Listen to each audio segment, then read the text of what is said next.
कल के लेक्चर में हमने आपको ये बताया था कि साइंस क्या होता है, साइंस कितने प्रकार के होते हैं और साइंस को कितने प्रकार में क्यों बांटा गया है, इसके बारे में कल हमने आपको बताया था। आज हम आपको फिजिक्स के बारे में कुछ बताना चाहेंगे। जैसा कि आप लोग जानते हैं कि फिजिक्स बहुत ही इंटरेस्टिंग सब्जेक्ट होता है, एक ऐसा सब्जेक्ट होता है जिसके बिना इस आधुनिक जीवन की कल्पना भी नहीं की जा सकती। जैसा कि आप लोग देख सकते हैं आधुनिक जीवन में क्या क्या है। हमें गर्मी लग रही है, हमें लाइट की आवश्यकता है, हम लोग फैन को ऑन करते हैं तो फैन फिजिक्स की देन है। हमें तेजी से बोलना होता है तो माइक का यूज करते हैं, ईयरफोन का यूज करते हैं या इसी तरह से बहुत सारे उपकरण का यूज करते हैं जो कि फिजिक्स की देन है। तो हम कह सकते हैं कि फिजिक्स आखिर है क्या, क्यों पढ़ते हैं फिजिक्स को। तो हमें फिजिक्स के बारे में जानना बहुत ही जरूरी है। तो हम यहाँ बात करेंगे कि फिजिक्स आखिर होता क्या है। फिजिक्स फिजिक्स फिजिक्स शब्द की उत्पत्ति लैटिन भाषा के फ्यूसिस से हुआ है। फ्यूसिस, और फ्यूसिस का मतलब होता है नेचर। नेचर, हमारे नेचर में दो चीजें हैं। दो चीजें में पहली चीज है मैटर, कोई भी पदार्थ। अगर यहाँ पर कोई भी पदार्थ है, पदार्थ दो कंडीशन में, या तो वो रुका हुआ है या तो वो चल रहा है। सिर्फ यही दो कंडीशन में कोई भी मैटर यहाँ पर होता है, या स्टेबल या अनस्टेबल। तो यहाँ पर कह सकते हैं कि पदार्थ दो तरह से होते हैं। स्टेबल कंडीशन में तो एक लाइन में ये कहें कि अगर मैटर मूविंग कर रहा है या रुका हुआ तो उसके अंदर कोई ना कोई एनर्जी होता है। तो यहाँ पर एक लाइन में यह कह सकते हैं हम लोग कि नेचर का मतलब होता है मैटर, और मैटर को मूव कराने के लिए, स्टेबल कराने के लिए एक अदर चीज होती है जिसे हम लोग कहते हैं एनर्जी। और जो हमारा फिजिक्स होता है मैटर प्लस एनर्जी का कॉम्बिनेशन होता है। तो हम लोग यहाँ पर यह कह सकते हैं विज्ञान की वह शाखा जिसके अंतर्गत मैटर एवं एनर्जी का अध्ययन करते हैं, ऐसी शाखा को फिजिक्स कहा जाता है। विज्ञान की वह शाखा जिसके अंतर्गत द्रव्य, ऊर्जा एवं इनके आपसी संबंधों का अध्ययन किया जाता है, ऐसी शाखा को फिजिक्स अर्थात भौतिक विज्ञान कहा जाता है। तो फिर भौतिक विज्ञान हमारा बहुत बड़ा क्षेत्र होता है। भौतिक विज्ञान में आखिर क्या क्या पढ़ते हैं, क्या क्या क्षेत्र होता है, तो इसके अकॉर्डिंग भौतिक विज्ञान को कई शाखाओं में बांटा गया है। जैसा आप लोग देख सकते हैं कि भौतिक विज्ञान को कितने शाखाओं में बांटा गया है।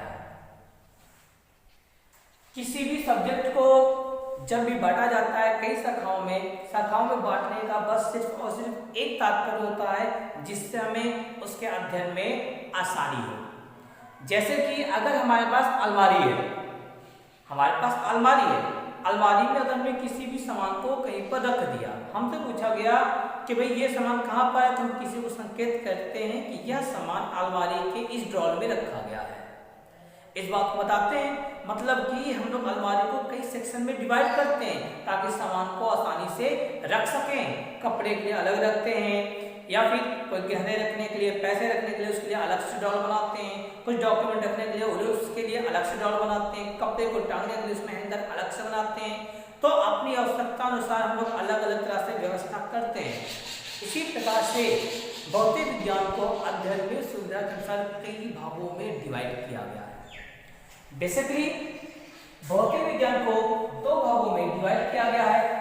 एक भाग को कहा जाता है मैक्रोस्कोपिक फिजिक्स,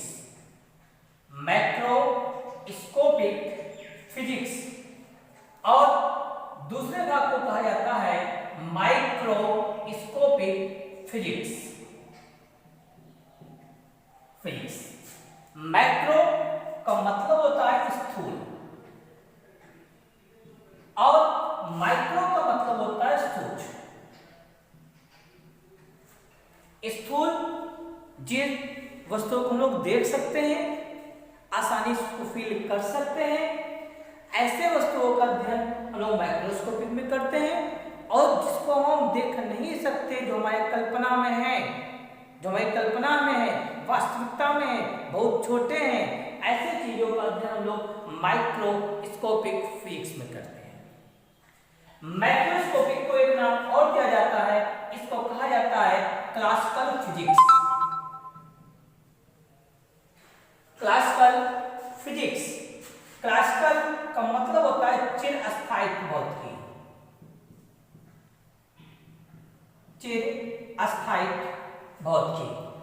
और माइक्रोस्कोपिक फिजिक्स का एक नाम और होता है, इसको हम बोलते हैं मॉडर्न फिजिक्स, आधुनिक भौतिकी, आधुनिक भौतिकी। हम लोग उसको क्लासिकल फिजिक्स क्यों कहते हैं, इसको लोग मॉडर्न फिजिक्स क्यों करते हैं, इस पर एक बार चर्चा करते हैं। क्लासिकल फिजिक्स हम लोग इसको इसलिए कहते हैं क्योंकि हम लोग इसके अंतर्गत उन चीजों का अध्ययन करते हैं जो प्राचीन समय से हमारे पास विद्यमान है। जैसे लाइट काफी पहले से है, इसको हम लोग काफी पहले से जानते हैं। हवा चलती है, हवा के बारे में जानते हैं। नदी बहता है, नदी के बारे में जानते हैं। हम आप बोल रहे हैं, हम आप लोग कहीं पे गिरते हैं, हमें चोट लगती है, इसके बारे में भी जानते हैं। इन सब का अध्ययन हम लोग चिरस्थायित्व भौतिकी के अंतर्गत करते हैं। तो चिरस्थायित्व के बारे में बात करते हैं। चिरस्थायित्व में हम लोग कई चीजों को पढ़ते हैं। इसका पहला सेक्शन होता है मैकेनिक्स। मैकेनिक्स यानी कि यांत्रिकी।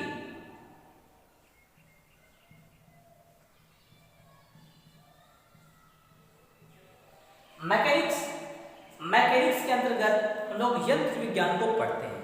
यंत्र विज्ञान का मतलब यह है कि कोई भी पदार्थ रुका हुआ है या चल रहा है, तो रुके रहने के लिए, चलने के लिए उसे कितनी एनर्जी की आवश्यकता पड़ती है।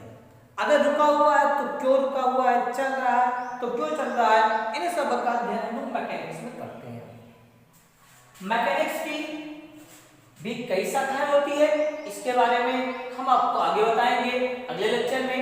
इसके साथ साथ और भी चीजें हैं, जैसे कि हम आप यहाँ पर है, प्रेजेंट टाइम में मौसम कैसा है, दोपहर का मौसम है या फिर सुबह का मौसम है या शाम का मौसम है, हर समय अलग अलग टेम्परेचर रहता है। दोपहर के समय कहते हैं हमें बहुत ज्यादा गर्मी लग रही है, किसी भी ऑब्जेक्ट को, किसी भी मटेरियल को अगर टच करते हैं ये बहुत ज्यादा हीट है, अगर छत पे रखा है मेटल, उसको टच करेंगे बहुत ज्यादा हीट लगता है। ये चीज ठंडी के मौसम में, ठंडी के मौसम में किसी भी बर्तन को टच करते हैं बहुत ठंडा लगता है। तो ठंडा गर्म क्यों लगता है, कैसे कोई पदार्थ गर्म हो जाता है, कैसे कोई पदार्थ ठंडा हो जाता है, किसी भी पदार्थ को गर्म करने के लिए क्या क्या करना चाहिए, इन सब का अध्ययन हम लोग क्लासिकल फिजिक्स के थर्मोडायनेमिक्स शाखा के अंतर्गत करते हैं। इसी को हम लोग ऊष्मागतिकी के नाम से भी जानते हैं। जैसे हम लोग कह सकते हैं इस शाखा को थर्मोडायनेमिक्स,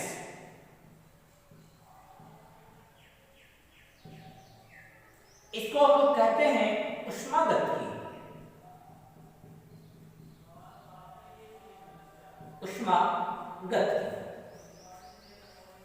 जैसे आप लोग देखते हैं कि जब भी नदी में लहर उठती है तो उसकी चारों में हलचल सी पैदा होती है। जो हलचल पैदा होती है अप डाउन करते हुए, इस हलचल को लोग तरंग कहते हैं। हम लोग बोल रहे हैं, हमारी आवाज कमरे में गूंजती है, आप बोलते हैं आपकी आवाज कमरे में गूंजती है, मोबाइल से बातें करते हैं, एक मोबाइल से दूसरे मोबाइल से कांटेक्ट करते हैं, तो आपकी आवाज दूसरे मोबाइल तक कैसे पहुंचती है, उसका नाम है तरंग। तो तरंग का अध्ययन भौतिक विज्ञान के जिस शाखा के अंतर्गत करते हैं, उस शाखा को कहा जाता है वेव एंड ऑसिलेशन। तो यहाँ पर कहा जा सकता है भौतिक विज्ञान की वह शाखा जिसके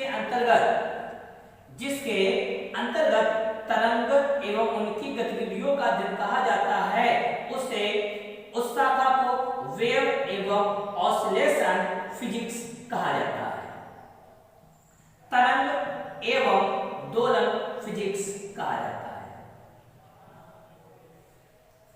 इसके बाद हम लोग ये बात करते हैं कि हमेशा कोई भी वस्तु अगर हमें दिखाई देती है तो उसका एक ही कारण है लाइट। प्रकाश हमारे आंखों को संवेदित करता है जिससे कि हमें कोई भी वस्तु दिखाई देती है। आखिर प्रकाश है क्या? प्रकाश में हम लोग क्या क्या पढ़ते हैं?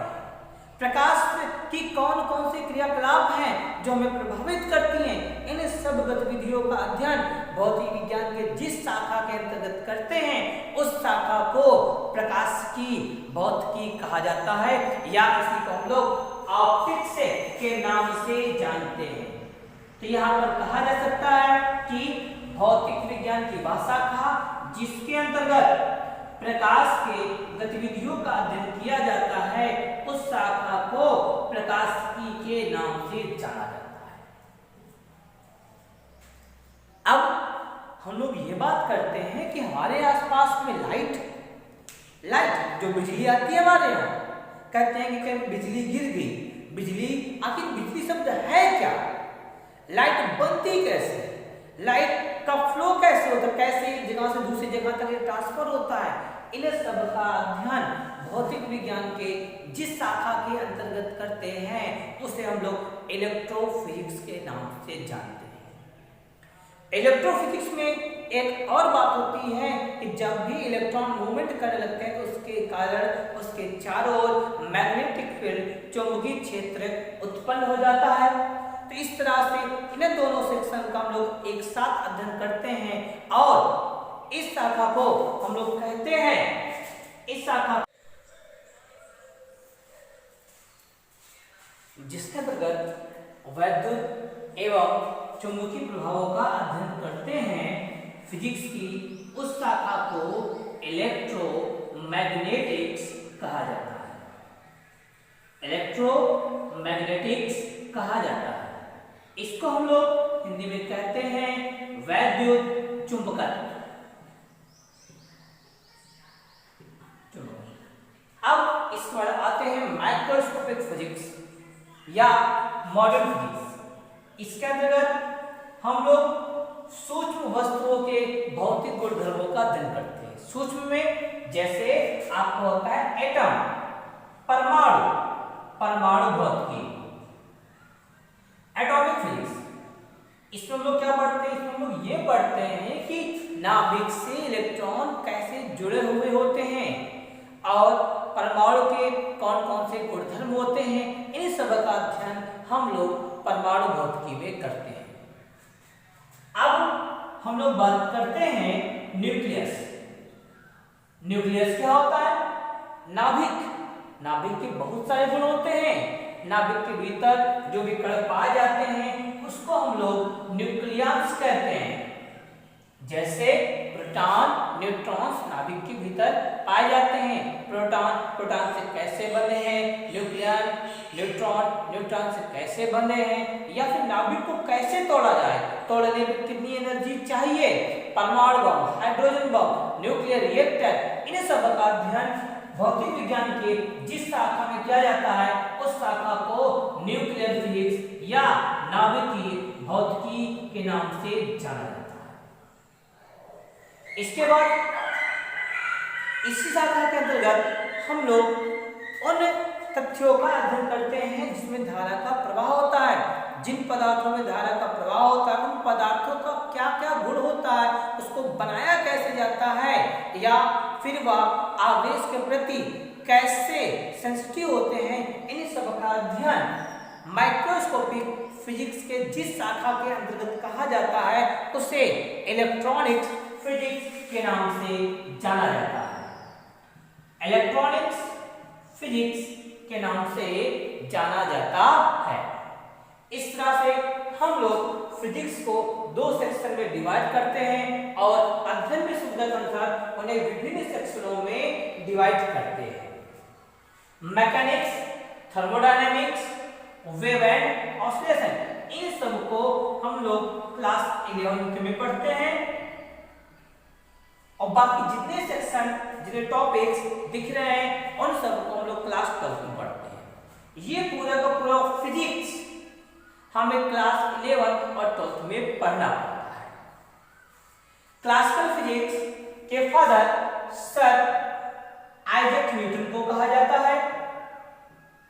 सर आइजैक न्यूटन को कहा जाता है तथा मॉडर्न फिजिक्स के जनक सर अल्बर्ट आइंस्टीन को कहा जाता है। सर अल्बर्ट आइंस्टीन को कहा जाता है। अगर आपको पूछा जाए who is the father of classical physics, then your answer is that sir Isaac Newton. And who is the father of microscopic physics, then your answer is sir Albert Einstein. Okay, इस तरह से हम लोगों ने आज ये जाना कि फिजिक्स के कितने सेक्शन होते हैं और किस सेक्शन के फादर कौन होते हैं, उनको हमने जाना। इस तरह से हमारा यह टॉपिक कंप्लीट हुआ। धन्यवाद, थैंक यू।